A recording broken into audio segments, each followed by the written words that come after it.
Welcome to Kenton's videos. Enjoy the video. In this video, I will explain how to open your Kia Sportage gas tank. First, locate the fuel door release lever.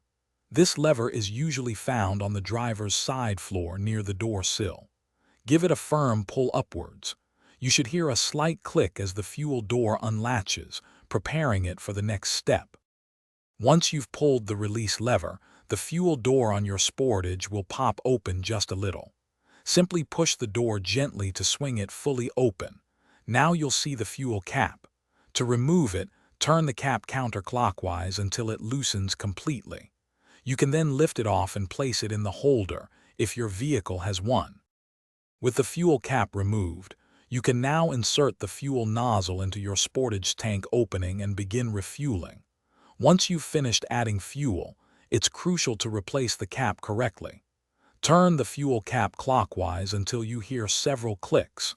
These clicks confirm that the cap is securely tightened, preventing any fuel vapor from escaping.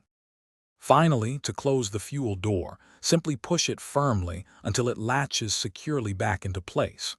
Make sure the door is flush with the vehicle's body, indicating it's properly closed. This ensures the door won't accidentally open while driving and helps maintain the integrity of your fuel system. You're all set. Thanks for watching. Consider subscribing if we helped you.